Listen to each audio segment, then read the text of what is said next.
Hey guys, tonight we are walking barefoot over cold stone floors, the kind that hold on to the chill no matter how many torches flicker along the walls.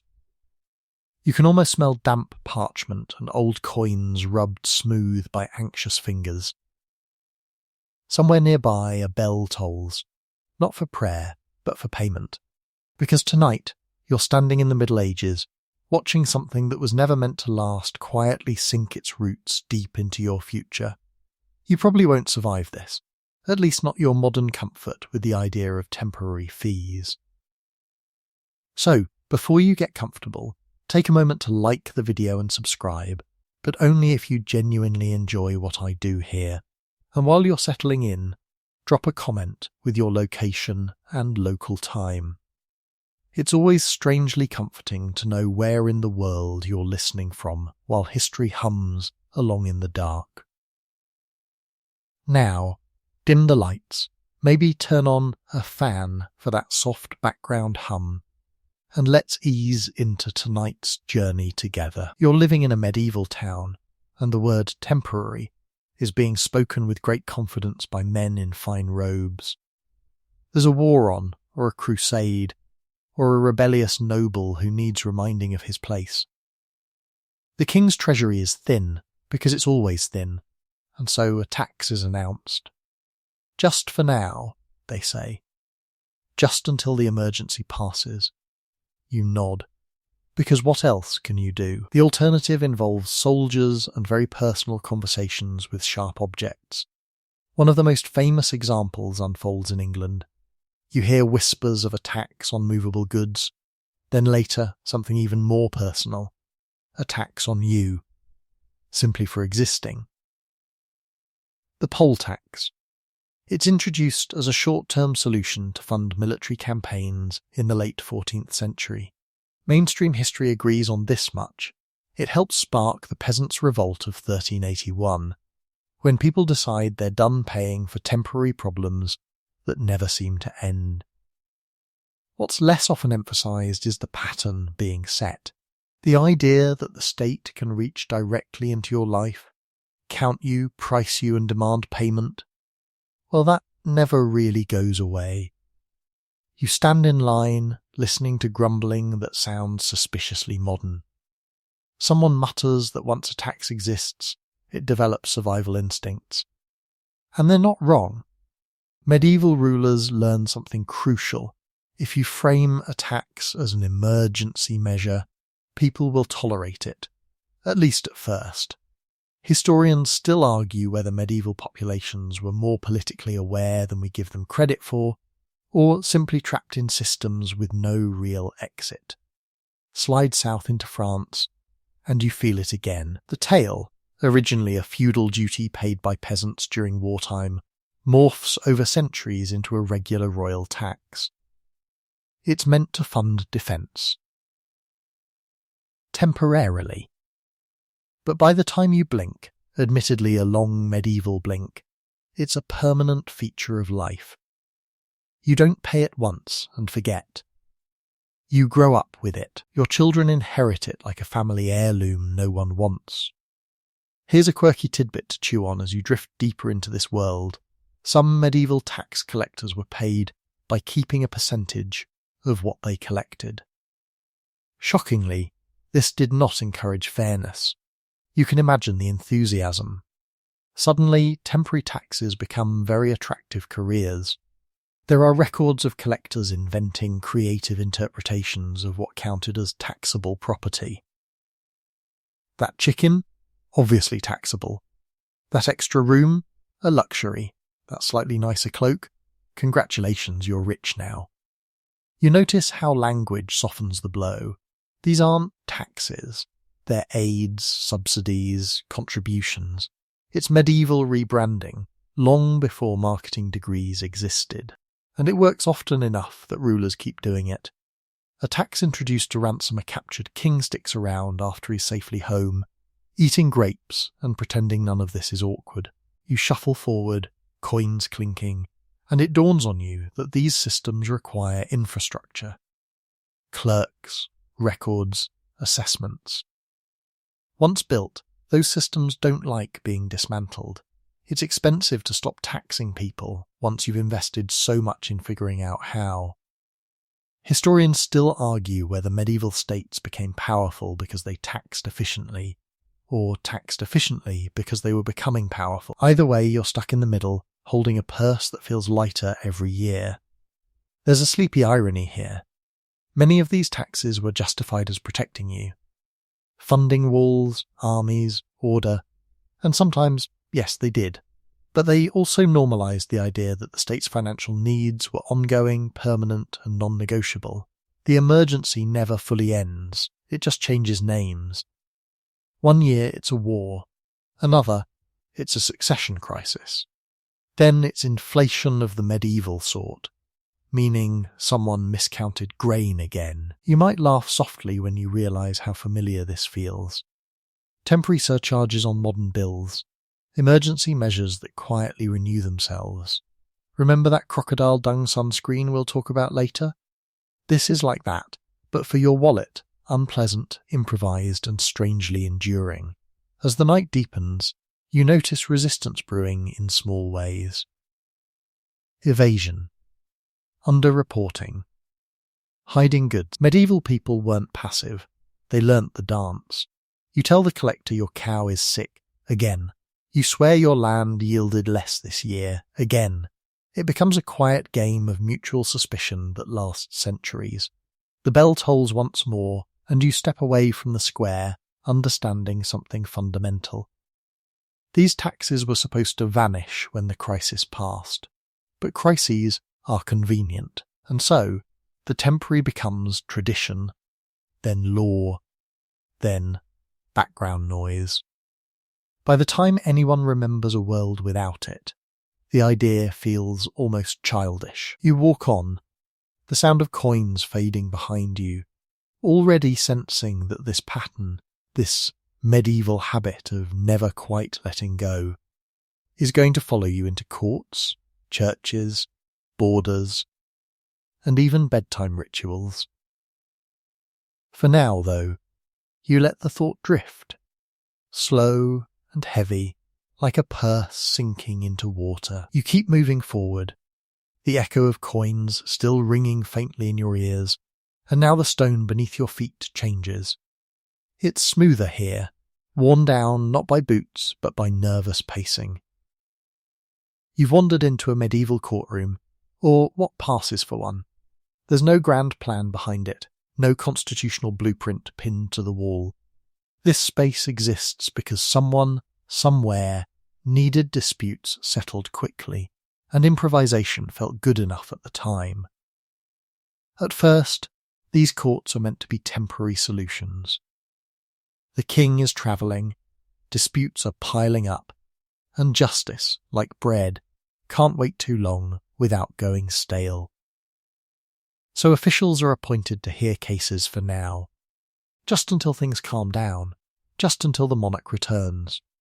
You stand quietly at the back, listening to arguments over land boundaries, stolen pigs, and insults that feel wildly disproportionate to the penalties involved. Mainstream history agrees on one thing here. Medieval royal courts, especially in England, begin as practical extensions of the king's personal authority. When the king can't be everywhere at once, which is always, he sends judges instead. These travelling justices are a stopgap, a legal duct tape solution. But once people realise they can appeal beyond local lords, something clicks.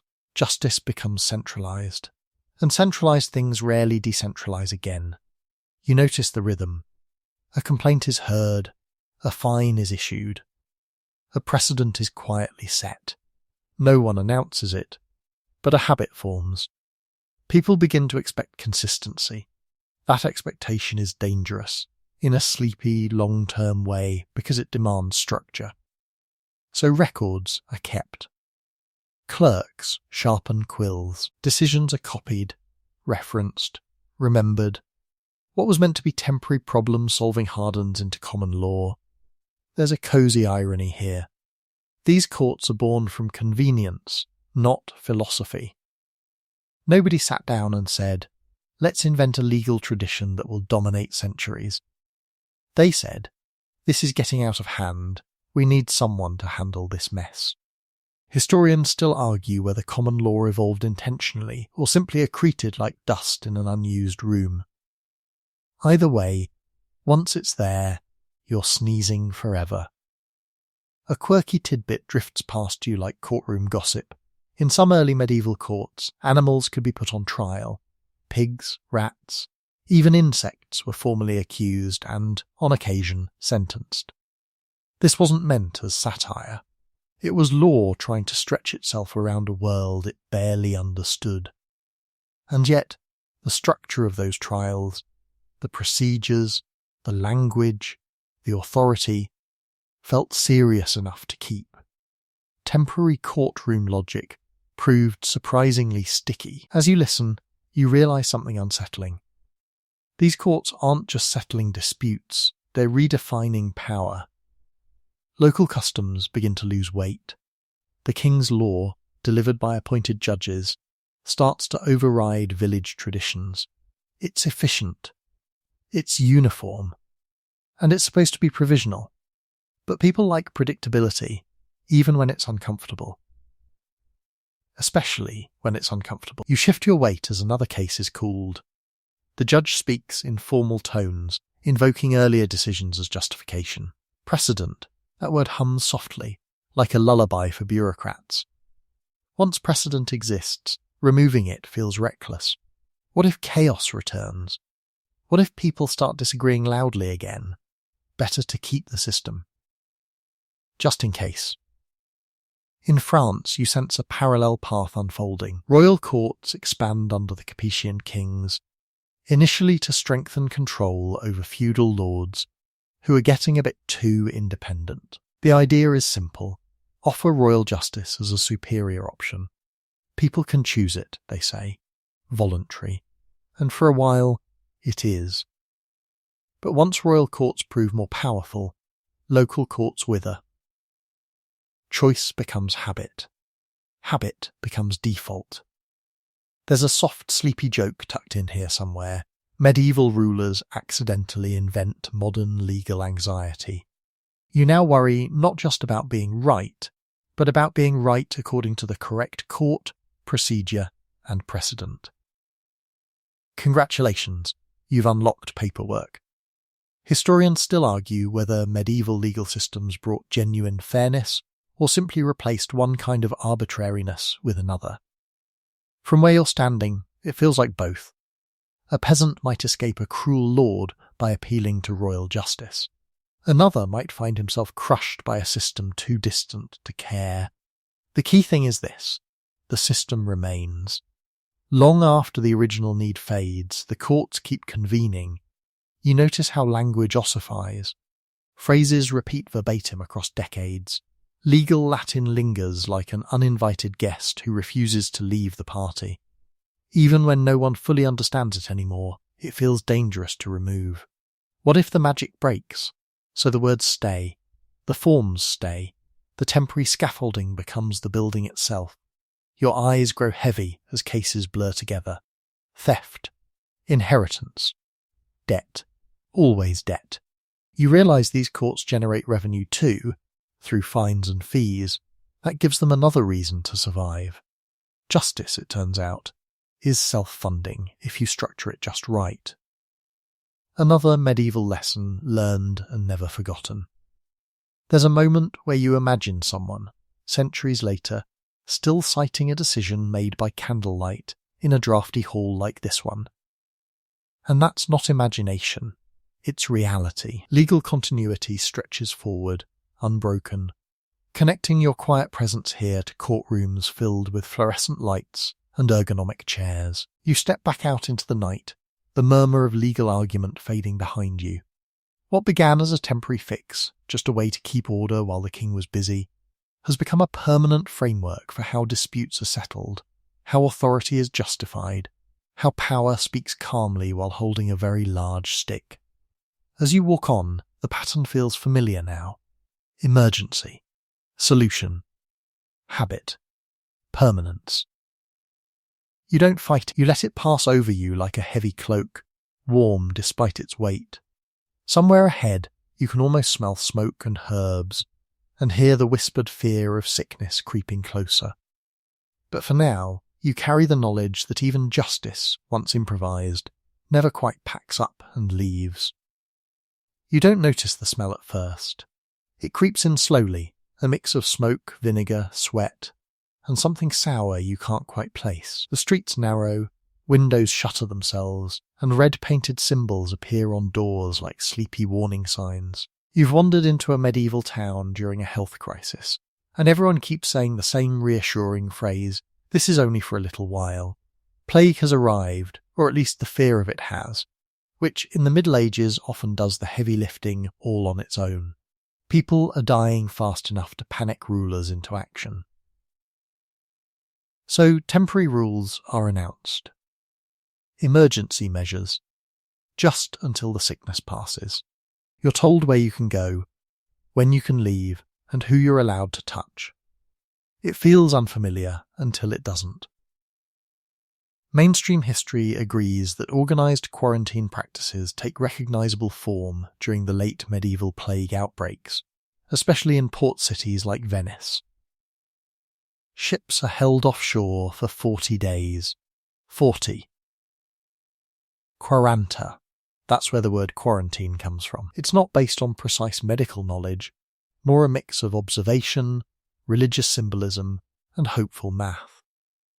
And it's meant to be temporary. Once the plague stops coming back, surely this all goes away. Except it doesn't. You stand on a dock watching a ship rock gently in the water, its crew exhausted and furious. They aren't sick, at least not visibly, but rules are rules. Once authorities realise that controlling movement can slow disease, the idea sticks, not just for plague, but for everything else that might threaten order. Temporary health boards form. Temporary passes are issued. Temporary enforcement officers gain very non-temporary confidence. Here's a quirky tidbit that drifts through the fog. Medieval doctors sometimes recommended carrying sweet-smelling objects to ward off illness, based on the belief that bad air caused disease. Pomanders stuffed with herbs, spices, even ambergris become fashionable. It's public health as perfume, completely ineffective, but oddly comforting. And comfort, you're learning, is half the reason these measures last. As you move through the town, you notice how quickly people adapt. A bell rings to signal curfew. Guards block certain streets. Outsiders are viewed with suspicion, which, to be fair, was already a medieval hobby. What's new is the authority behind it. Health measures justify control in ways that feel morally unassailable. Who wants to argue against safety? Historians still argue whether these medieval plague regulations actually reduced mortality in a meaningful way, or whether they mainly created the illusion of control. But illusion can be powerful. Once a city organises itself around rules for survival, dismantling those rules feels reckless. What if the disease returns? What if the air turns bad again? You feel the weight of paperwork creeping in. Bills of health, travel certificates. Written proof that you are, at least officially, not a walking catastrophe. These documents start as emergency tools, but they establish a precedent. Movement can be regulated for the common good, and once that idea exists, it rarely stays confined to disease alone. There's a sleepy, dark joke hiding here. Medieval people invent the concept of being essential without using the word. Some workers can move, others cannot. Some trades are allowed to operate, others are shut down. Bakers? Essential. Entertainers? Less so. You imagine a jester arguing his case to a city official, bells jingling, and somehow losing. As outbreaks repeat over the centuries, these measures refine themselves. Lazarettos, quarantine hospitals, are built on islands or city edges. At first, they're provisional structures. Wooden. Sparse. Then stone replaces wood. Permanent staff replace volunteers. Temporary solutions grow foundations. You notice something subtle. Fear changes behaviour faster than law. Once people internalise these rules, enforcement becomes easier.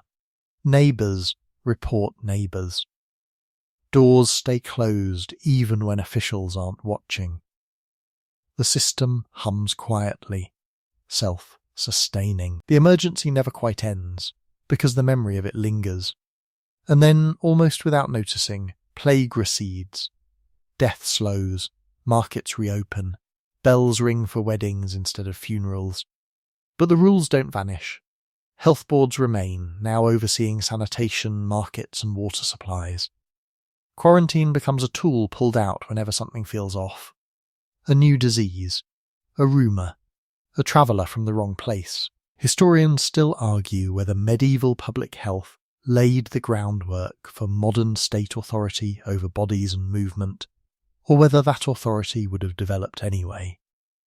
Standing here, watching guards lazily check papers long after the worst has passed, you suspect the answer is uncomfortably simple. Once power proves useful, it rarely volunteers for retirement.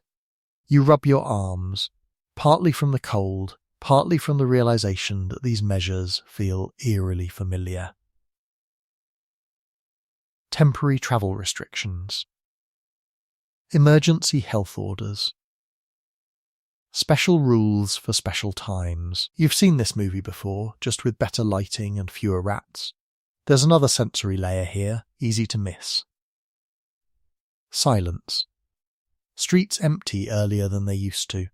Taverns quieter. Life compressed into approved hours and spaces. People sleep more, talk less. A strange calm settles in, not because danger is gone, but because it's been managed. Or at least boxed in. You breathe slowly as you walk, letting the rhythm match your steps. These medieval health measures weren't designed to last centuries. They were designed to survive the week. But they introduced ideas, quarantine, health surveillance, restricted movement, that outlived the crisis that birthed them. They became part of how societies think about safety. As you pass a shuttered house marked with warning paint, you realise no one remembers exactly when that rule started. It's just always been there, as long as anyone can recall. That's how permanence works. It arrives disguised as necessity, then settles in like furniture no one bothers to move. You leave the town behind, air clearing as you go, carrying the soft knowledge that even panic has a legacy. And as the road stretches ahead, you sense the next weight waiting for you. Not sickness this time, but work. Obligations. Labour arrangements that were also, once upon a time, only supposed to be temporary. The road opens into fields, wide and quiet, the kind of quiet that hums rather than rests. You feel it in your legs before you fully understand it, the weight of obligation. This land isn't yours. Not really. You work it. You live on it. You depend on it. And in return, you owe something that was never meant to last quite this long. You're standing inside the logic of medieval serfdom, a system often explained as ancient and inevitable, but which, in many places, begins as a temporary solution to a very specific problem.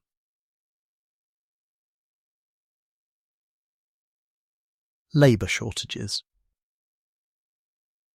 Insecurity. The collapse of centralised authority. Lords need workers to keep land productive, and peasants need protection. So a deal is struck. For now, mainstream history agrees that early medieval forms of serfdom evolved from Roman labour systems and emergency arrangements after invasions and population decline. People bind themselves to land in exchange for stability. It's supposed to be conditional, maybe even reversible. A generation or two, perhaps, until things stabilise. Spoiler, things never quite stabilise. You wake before dawn, every dawn, because obligation doesn't sleep in. You owe labour days to the Lord, 3 days a week, sometimes more during harvest. It's framed as temporary service, extra help during hard times. But hard times have excellent staying power.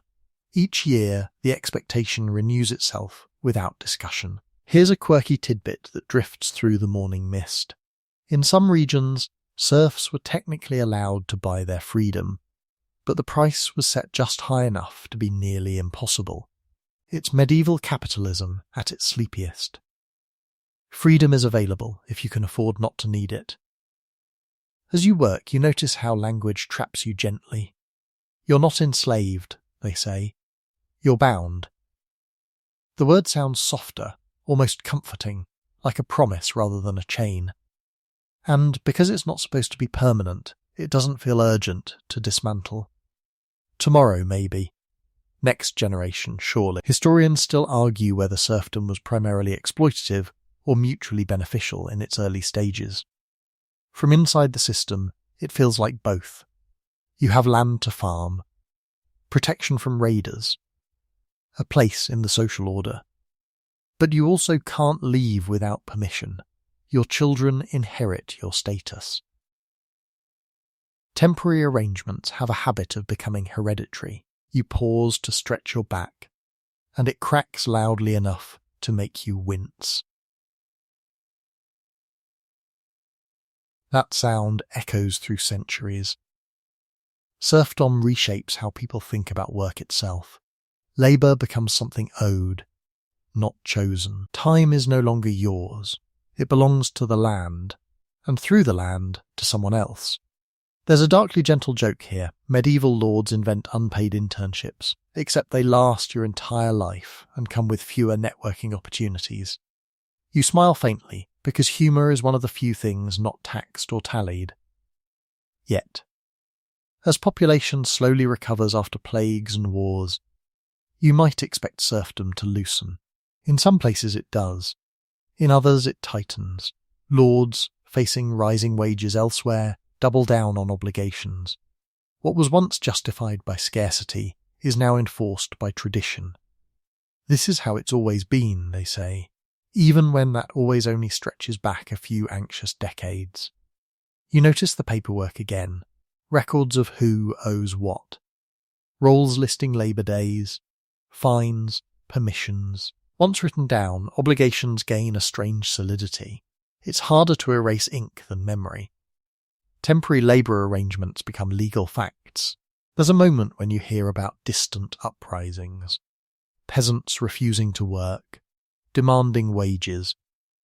The Black Death shifts the balance briefly, making labour valuable again. For a flickering moment, serfdom seems like it might fade, and in some regions, it eventually does. But the mindset it creates, the idea that some people's labour is structurally owned, lingers far longer. Historians still argue whether the decline of serfdom was driven more by economic forces or by conscious resistance. Standing in the field, sweat cooling on your skin, you suspect it's both. Systems don't collapse just because they're unfair, they collapse when they're inconvenient to those in power. As the sun climbs, you realise something else. Serfdom doesn't just shape peasants. It shapes lords, too. It trains them to expect service, to see labour as a natural extension of authority. That expectation outlives the legal system itself, seeping into later employer-employee relationships in quieter, subtler ways. You look across the field, rows stretching into the distance, and feel time slow. This work is repetitive, hypnotic. There's a reason bedtime history lingers here. The rhythm of labour, the certainty of routine, can lull you into acceptance. Temporary hardship becomes normal life. When evening finally arrives, you're tired in a deep, bone-level way. You've worked land you don't own, under rules you didn't write, for a future that keeps postponing itself. And yet, tomorrow will look exactly the same. That's how permanence sneaks in, not with declarations, but with repetition. As you walk back toward your dwelling, smoke curling lazily from chimneys, you carry the sense that systems built to get through this rough patch have a way of defining entire eras. Ahead, you can hear metal on stone, the distant clatter of doors closing. Somewhere nearby, a place is being built to hold people. Just for now, of course. The sound you heard grows clearer as you approach, iron scraping against iron, a lock testing its own authority. You're standing before a structure that smells of damp straw and resignation. It isn't meant to be impressive. In fact, it's meant to be forgettable. This is a provisional place, you're told. A holding space. Somewhere to put people until something better is decided. Welcome to the medieval prison. Temporary by design, permanent by outcome. You step inside, and the light drops instantly. Medieval justice doesn't rely on long-term incarceration the way modern systems do. Punishments are supposed to be swift. Fines, shaming, exile, execution. Prisons exist mainly to hold people before trial or punishment. Just for now. Just until the court convenes. Just until the money is paid. Mainstream history agrees that medieval prisons were not originally intended as sentences in themselves. They were logistical tools, not moral institutions. But logistics have a way of expanding. Once you build a place to hold bodies, you start finding more reasons to use it. You watch a guard close a door with practiced boredom. Inside, people wait. Debtors. Suspects. The unlucky. Many are there because they can't pay a fine, so the fine becomes irrelevant, replaced by confinement. It's a neat trick. Poverty transforms into criminality without anyone having to say it out loud. Here's a quirky tidbit to keep you company in the dark. Some medieval prisons charged inmates for food, bedding, and even the chains that restrained them. If you couldn't pay, conditions worsened. It's incarceration with in-app purchases. Temporary custody turns into a slow, grinding punishment purely through neglect. You sit on a stone bench, cold seeping upward, and realise how quietly this shift happens. No announcement, no philosophical debate, just the steady normalisation of locking people away. Historians still argue whether imprisonment became common because it was seen as more humane, or because it was simply more convenient for authorities. From where you're sitting, convenience feels like the more honest answer. As time passes, prisons begin to change shape. They gain staff, rules, routines. Wardens who make careers out of supervision. What was once a stopgap becomes an institution with its own momentum. And institutions, as you've learned, dislike being temporary. You overhear whispers of debtors' prisons becoming increasingly common. Owe money? Sit here until you pay. Can't pay because you're sitting here? That's unfortunate. The logic folds in on itself like a sleepy paradox. Temporary detention stretches into months, sometimes years, not because anyone intended it, but because no one bothered to stop it. There's a dark joke floating in the air. Barely audible medieval society invents the concept of waiting as punishment. No lashes. No spectacle. Just time, dripping slowly, measured by hunger and boredom. You imagine how easy it is to get used to this arrangement if you're in power. Quiet suffering is less disruptive. You notice that prisons also become tools of control beyond crime. Political enemies. Heretics. People who are inconvenient rather than dangerous. Holding them temporarily avoids the messiness of decisive action. It's safer to delay. Delay can last a very long time. Historians still argue whether medieval incarceration influenced modern penal systems directly, or whether similar solutions simply re-emerged when societies faced similar problems. But the lineage feels clear. Once confinement is accepted as normal, expanding it feels natural. A bigger building, longer stays, clearer rules, all justified by order. As you stand to leave, your legs stiff. You feel how this place lingers in your mind. It wasn't designed to reform. It wasn't even designed to punish, and yet it does both, quietly, efficiently, without needing explanation. Temporary solutions rarely ask what they become when they stick around.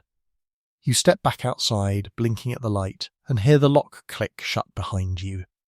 It sounds final, even though nothing here is supposed to be. You walk on, aware that this logic, contain first, decide later, is going to echo again, louder this time, marching in step. Somewhere ahead, armour is being strapped on, swords are being sharpened, an army is forming, and you already know how this goes. It's only for the duration of the conflict, only until peace returns, only until the enemy is gone. You hear the distant clatter of metal and the occasional shout before you even see the army. Temporary levies, hastily raised militias, peasants pressed into service, they're all here, forming lines that look organised, only because everyone is slightly terrified. You can feel the rhythm of preparation in your chest, boots stomping, swords scraping, banners snapping in the wind. This army is supposed to be temporary, just until the immediate threat passes. Mainstream history agrees that medieval rulers often relied on short-term forces to respond to invasions, rebellions, or foreign campaigns. Mercenaries were hired, peasants conscripted, nobles obliged to bring their retinues. The assumption was simple. Once the danger disappears, the army dissolves. And yet, once you stand among these men, you notice a strange permanence in the clatter. The emergency becomes opportunity. Leaders realise that maintaining troops year-round, while expensive, grants security and prestige. A standing army is more reliable than rounding up volunteers who might be distracted by harvests, weddings, or, frankly, the desire not to die. Historians still argue whether the rise of permanent forces was inevitable due to military necessity, or whether rulers simply discovered they enjoyed controlling men with weapons. Here's a quirky tidbit for the road. Some medieval soldiers were paid in salt, a precious commodity. Imagine marching for weeks, subsisting on salted meat and stale bread, and hoping someone remembers your extra ration of salt. Temporary soldiers develop a taste for it, and suddenly supply chains and logistics become crucial, not optional. You see how temporary fixes leave permanent infrastructures behind. As you move closer, the smell hits you: smoke, sweat, leather, and horses. The army sleeps in tents, arranged with surprising care. Temporary encampments are drawn with streets, kitchens, latrines. It's provisional. But the more organised the camp, the more useful it becomes as a model for future campaigns. You start to realise that these stopgap forces are designing their own continuity. You glance at a young soldier cleaning his armour. His eyes are tired but alert. He's part of a pattern you'll see over centuries, men raised for a war that is supposed to end, discovering that their service has become regular. They receive pay, instruction, and rank. A temporary solution transforms into a career. A standing army is born not with ceremony, but by necessity and inertia. Temporary fortifications spring up as well. Wooden palisades, earthworks, and hastily dug trenches appear overnight. They were intended to be used only during the campaign, but when the campaign ends, some remain, others decay slowly, and a few are rebuilt into permanent castles. The line between temporary defence and lasting structure blurs, as if the land itself remembers the urgency. Historians still argue whether standing armies weakened feudal bonds or strengthened royal authority in the long term. You watch lords training under royal orders, realising that obedience and discipline have become transferable skills. You start to understand that permanence often sneaks in through repetition and expectation. A light joke whispers through your mind. Medieval rulers inadvertently invent military pensions. Soldiers who survive temporary campaigns find themselves expecting some reward: food, pay, shelter, basic guarantees that were never part of the original plan. And just like that, emergency measures solidify into institutions. By dusk the camp is quieting. Guards patrol, fires glow orange, and you notice the murmurs of soldiers recalling battles past and future, already normalising the notion that conflict is constant. Temporary armies are easier to assemble than to disband, and the habit grows, the idea of a professional ready to deploy force sticks. You step back, leaving the camp, noticing that the road you travel is beginning to feel regimented. Temporary solutions, emergency levies, quick fortifications, hasty orders have a subtle power. They teach both rulers and subjects how to behave, what to expect and what to normalise. What was once an extraordinary measure becomes ordinary. Permanence is an echo of urgency. And somewhere in the distance, church bells ring, not for prayer but to summon reinforcements. A quiet reminder that even spiritual authority can amplify secular impermanence. You move on, feeling the faint hum of inevitability in the air. Ahead, you know, rules of faith await, designed for a moment, but destined to last far longer than anyone planned. The bells you heard echo in the distance as you approach a building that smells of incense, aged wood, and a faint, lingering sweetness of candle wax. The church is bustling, not with festivity, but with purpose. Clergy move briskly, not to inspire, but to fix a problem. Rules are being made, quickly, urgently, and, you're told, only temporarily. This is about discipline, attendance, penance and control, all designed to solve immediate concerns. You slip into a pew and feel the chill of stone seeping through your legs. Medieval church rules were often implemented as reactive measures, a heresy here, an outbreak of moral panic there. Bishops and abbots responded with decrees, synods and mandates that were meant to apply for the moment, just until the crisis passed. Yet centuries later, these very rules echo in liturgy, hierarchy, and church governance. Temporary fixes rarely vanish. Mainstream history notes that many medieval canon laws originated as solutions to local problems. A bishop worried about lax attendance might mandate confession frequency. A council responds to rumours of heresy with trial procedures. Each adjustment is framed as temporary. Until the faithful correct themselves, they insist. And yet, once codified, these rules are rarely fully rescinded. You notice the subtle creep of permanence. Discipline isn't just about correction. It's about shaping expectations, forming habit, and establishing authority. A decree about fasting, for instance, doesn't simply guide behaviour, it teaches obedience. Historians still argue whether such ecclesiastical regulations genuinely improved moral behaviour, or whether they primarily reinforced clerical power. Standing here, the distinction feels almost academic compared to the weight of the rules themselves. Here's a quirky tidbit to drift alongside your thoughts. In some regions, priests were instructed to wear bells or carry small sticks during processions to ward off spirits or mark time for ritual purposes. The bells themselves weren't permanent, but the idea that ritual objects regulate daily life? That idea lasts centuries, long after the specific practice fades. As you watch, you notice that the rules often proliferate. A decree about fasting inspires one about tithes, which inspires one about marital conduct, which inspires one about moral policing of children.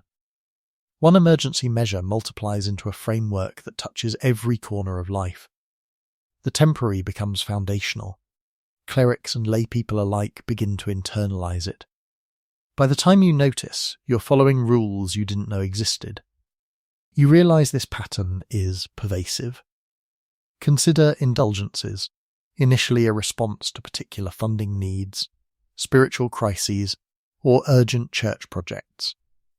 Temporarily granting them to encourage donations or penance creates structures, expectations, and markets that outlive the initial cause. The Pope's original intention was short-term. Centuries later, it shapes international relations, economics, and personal conscience. Temporary convenience becomes historical inertia. There's a soft, gentle joke here. Medieval clergy invented bureaucratic creep long before anyone coined the term. Rules grow like ivy, sometimes covering windows, sometimes reshaping walls, and once that growth begins, it rarely stops voluntarily. You also notice the human side. Clergy complain, the faithful grumble, but most accept the rules because breaking them carries consequences far greater than inconvenience. The temporary fixes, penances, attendance mandates, tithing adjustments cement into expectation. People behave as if these rules have always existed, and in practice, for many, they have. Historians still argue whether medieval church reforms were top-down impositions or reflective of popular moral concerns. Standing quietly among flickering candles, you suspect it's both. Authority and habit reinforce each other. Temporary emergency measures teach everyone where the boundaries lie, and those boundaries rarely recede once drawn. You rise from the pew, noticing a faint chant lingering in the shadows. You breathe slowly, letting the rhythm wash over you. You understand that the church's temporary rules were not just about controlling immediate crises. They were about shaping a society that would continue to respect, follow, and internalise those rules long after the crises passed. As you step outside, the sunlight feels sharp against your eyes. You carry with you a sense of order, of invisible boundaries, and of systems that learned how to endure. Ahead, maps await, lines drawn for convenience that are destined to persist. And so, you continue, sensing permanence once again emerging from what was only ever meant to be fleeting. You walk along a worn path, the air warmer now, carrying the faint scent of damp earth and wildflowers. Somewhere ahead, you notice stone walls rising, marking territories that feel oddly familiar, though you know you've never been here before. Temporary boundaries, you're told. Lines drawn in haste during a dispute or a war, meant to settle matters just for the moment. Yet centuries later, the maps look the same, the borders unquestioned. Mainstream history agrees that many medieval territorial boundaries began as provisional solutions. Kings divided lands to appease warring nobles, settled disputes with neighbouring lords, or adjusted borders to match temporary treaties. The intention was simple, just until the next negotiation. And yet, once drawn, people start treating them as permanent. The landscape itself grows accustomed to these lines. You trace a finger along a carved marker embedded in the stone. These markers, originally temporary boundary posts, become reference points. Surveys, measurements, disputes, they all rely on them. Over time, provisional solutions calcify. Villages, towns, and parishes develop identities around these borders, reinforcing them socially and culturally. Historians still argue whether borders endure primarily because of legal recognition or because communities invest them with meaning. Standing here, it feels like both forces push equally. Here's a quirky tidbit to lull you as you walk. In some regions, temporary boundary markers were inscribed with symbols, sometimes even quirky illustrations, to ensure peasants could recognise them. A small dragon, a bird, a smiling sun. Originally whimsical, these markers inadvertently help preserve borders long after the original dispute is forgotten. Symbols outlive intent. You follow a stream that curves naturally, forming part of the line. Water often guided borders, but not always with permanence in mind. Some streams shift course over decades, yet maps rarely update as loyalties, settlements, and taxation follow the original line. Temporary decisions, once embedded in law or tradition, override geography itself. There's a soft joke here. Medieval cartographers essentially invent frozen mistakes. Lines drawn in haste to avoid immediate conflict become the basis for future wars. You smile faintly, realising that accidental permanence can be more influential than deliberate planning. As you continue, villages cluster along these boundaries, unaware that their placement was arbitrary. Market rights, parish jurisdictions, and even local customs develop around these provisional lines. What was temporary in negotiation becomes permanent in everyday life. The concept of border shifts from fluid to fixed without a single formal announcement. Historians still argue whether medieval borders were respected because of political authority or because people simply internalized them over generations. Standing on the ridge, looking at fields stretching on either side, it's clear that habit and authority combined to make them real. The provisional has become unquestionable. You notice that some border disputes linger for centuries, evolving into formalized treaties and even influencing national identity. Temporary lines drawn to solve a dispute with a neighbour lord now shape entire kingdoms. It's hard not to marvel at the domino effect. What begins as a quick fix becomes a cornerstone of governance. You step carefully across a small wooden bridge, feeling the weight of history beneath your feet. Temporary borders teach you something essential. What is provisional can easily outlast its justification. Maps stabilise, traditions emerge, and people orient their lives around what was originally supposed to vanish. The world begins to feel more structured, more permanent, without anyone ever intending it. By the time you leave the ridge behind, you sense a pattern. Emergency solutions, whether about taxes, armies, laws, or borders, tend to become enduring, largely because convenience, habit, and authority reinforce each other. You continue along the path, knowing that ahead lie customs and rituals that were only ever meant to last a few generations, but have quietly endured far longer. The path narrows, winding between cottages with thatched roofs and smoke curling lazily from chimneys. You notice children skipping stones across a shallow stream, unaware of the invisible threads of history that bind their play. Temporary traditions are at work here, small improvised customs meant to fill a short-term need, a festival or a rite of passage. But they quietly take root, sometimes persisting far beyond the moment that inspired them. You watch villagers gather for a seasonal celebration. Originally, these customs are spontaneous, designed to mark harvests, appease local spirits, or distract from the worries of taxes and labour.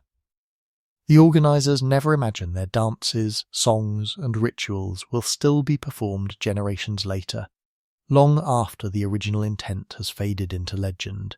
Mainstream history notes that many medieval festivals began as temporary or improvised events, often responding to local crises, weather, or the whims of lords. Yet their persistence creates the sense that this is how it's always been. Here's a quirky tidbit. In some regions, children were tasked with carrying small effigies of saints or local spirits during these processions. If a child stumbled or dropped the figure, neighbours would call it an omen, or at least laugh quietly at the misstep. The traditions themselves were improvised, yet the community took them seriously enough that they evolved into formalised customs, later recorded in chronicles as ancient practice. Historians still argue whether these evolving traditions reflect popular culture shaping authority, or authority shaping culture. Standing here, observing the villagers, it feels like a little of both. A lord might sponsor a festival to assert power, but the people embellish it, extend it, and, over decades, it becomes inseparable from local identity. You wander further, and notice the repetition. Certain songs, dances, and foods recur year after year. What was temporary, a harvest game, a cautionary tale, a playful competition, transforms into ritual.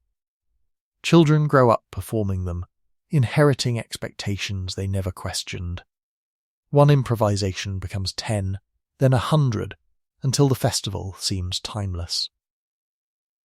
You realise the mechanics of longevity, repetition, community investment, and the comforting logic of habit. There's a gentle, wry humour in how arbitrary some of these customs appear. For example, tossing a bean into a communal fire or carrying a garland through town may have begun as a quick solution to settle a local disagreement or encourage fertility. Yet centuries later, the meaning becomes symbolic, almost sacred. You can't help but smile at the endurance of something born of improvisation and whimsy. You also notice that temporary solutions often respond to immediate hardship, drought, famine, or disease. A celebration might include feasts funded by emergency contributions, and a ritual might invoke protection from plague. These improvisations are meant to pacify fears and boost morale for a short time. But as generations repeat them, they detach from their practical origins. Historians still argue whether ritual longevity owes more to social cohesion or collective memory. Observing the villagers, you sense it's both. The rules evolve, but people need them to anchor identity and community. You pause at the edge of a market square. Certain foods, games, and small ceremonies are performed annually. To a stranger, it looks orderly, almost timeless. But as you step back in thought, you realise the origins were chaotic, improvisational, and temporary. This is the quiet miracle of human habit. Short-term fixes become cultural fixtures. Finally, as dusk falls and torches ignite, the village transforms. Shadows stretch long over familiar cobblestones. Traditions continue, rituals persist, and improvisations have hardened into expected behaviour. The moment feels soothing, almost predictable. And as you walk on, you notice that these customs, like taxes, courts, borders and armies, are part of a larger pattern. Medieval temporary fixes rarely fade. They accumulate, layer upon layer, leaving a landscape where impermanence quietly becomes permanence. You breathe slowly, letting the warm air and the scent of wood smoke carry you forward. Ahead lies the final stretch, an overview of all the lingering medieval stopgaps you've encountered, tying the threads together before you drift into rest. The road ahead widens, soft grass underfoot, and you feel a sense of closure approaching, though your mind buzzes with centuries of impermanence.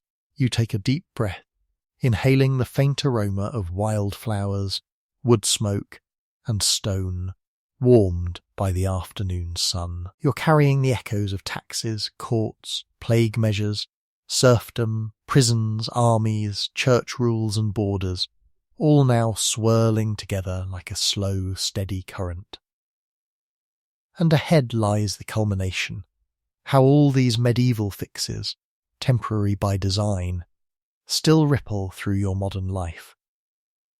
You pause by an old bridge, one that spans a lazy river. Its stones are worn, moss-clad, and you realise it was built as a quick fix, a crossing meant to last a season or two. Centuries later it's still here. That bridge, like medieval ideas, stubbornly survives.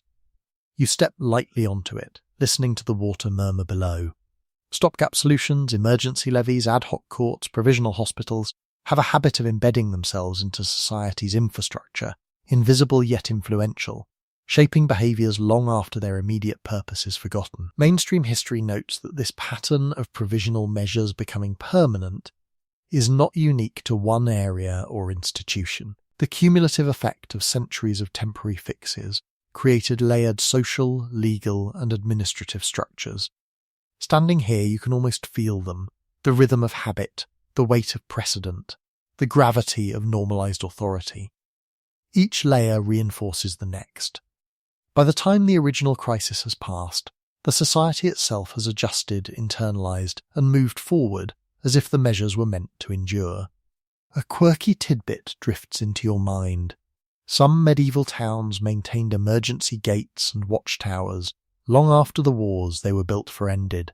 People began using them for celebrations, storage, or even as makeshift meeting halls. What was functional became cultural. What was provisional became essential. You can't help but smile at the human tendency to adapt, reuse and normalise. Historians still argue whether the endurance of medieval stopgaps was driven by inertia, necessity, or human preference for stability. From where you're standing, all three forces hum in harmony. Temporary taxes evolve into regular revenue streams, short-term military levies evolve into professional armies, provisional traditions evolve into festivals. One layer depends on another, and the sum total feels permanent, almost inevitable. You stroll past a small chapel and notice the familiar patterns of ritual and rule. Church decrees, once urgent, now appear timeless. Rules meant to discipline the immediate community have shaped collective behaviour for generations. The same with borders. Lines drawn on a map to solve a dispute centuries ago still define nations today. Even local festivals trace back to improvisations meant to address short-term crises. The architecture, laws and customs of the past have left invisible fingerprints on the present. A sleepy joke surfaces as you walk. Medieval society was like a child assembling furniture without instructions. A plank here, a nail there, some glue, and over centuries, it somehow becomes a perfectly functional, if eccentric, system. Temporary fixes, emergency improvisations, and stopgap measures accidentally produce enduring order. And you realise that much of what we consider stable, normal, or inevitable was, in origin, a hurried patch. You notice how your own habits echo theirs. You follow traffic lights, pay bills, obey regulations, and participate in traditions that once began as ephemeral solutions. History teaches you, softly, that humans build permanence out of impermanence, often without realising it. The patterns you've observed, fiscal, legal, social, military and spiritual, are all part of that broader current. You step into a quiet clearing, the sun dipping toward the horizon. The air feels still, gentle. All the medieval stopgaps, the taxes, courts, plague measures, serfdom, prisons, armies, church rules, borders and traditions, flow together into a single layered rhythm. You notice the connections. One temporary measure leads to another, threads weaving a fabric of enduring societal structures. You exhale slowly, letting your awareness settle over the centuries. These medieval fixes weren't mistakes. They were experiments, improvisations, solutions to crises, and yet, unintentionally, they became enduring. They shape how you move, work, celebrate, and obey, and in that realisation, there's a quiet comfort. Impermanence, when applied thoughtfully, even clumsily, can produce a surprisingly lasting order. Now, take a deep, slow breath, letting your shoulders sink into whatever surface you're resting on. The world outside, noisy, bright, demanding, can wait. Behind your eyelids, you carry the rhythm of centuries, stone floors, clinking coins, marching boots, whispered prayers, and the hum of everyday life stretching across time. Each temporary measure, each improvised solution has left a trace, a quiet imprint that somehow persists, like the soft memory of a lullaby. You feel the weight of history settle gently around you.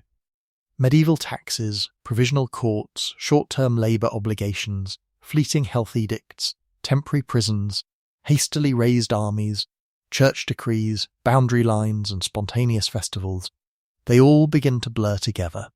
Individually, they were small, practical responses to immediate problems. But taken as a whole, they create a rhythm, a pattern of endurance emerging from the ephemeral.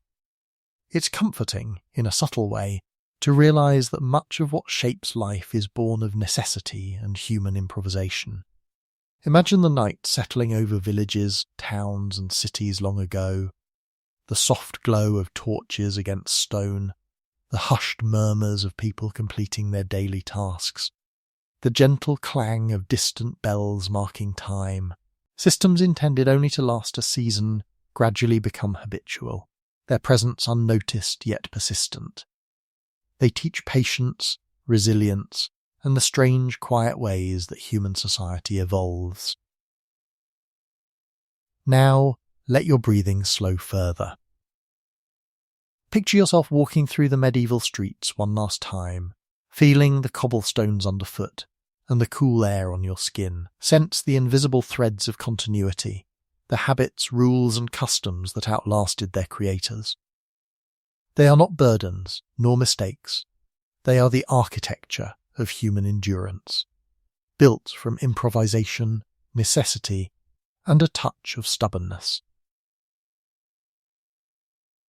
As your eyelids grow heavy, let the soft cadence of these centuries lull you further. The streets, the fields, the churches, the rivers, they all fade gently into darkness, leaving only a warm, persistent calm. Every temporary solution you encountered has quietly stitched itself into the fabric of life.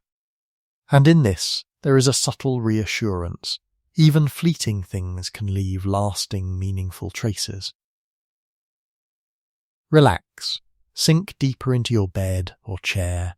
Let the air settle, and allow yourself to drift. The medieval world, with all its improvisations and enduring quirks, whispers its stories as you slip towards sleep, carrying with you the calm knowledge that some patterns endure, not by design, but by quiet persistence and human habit.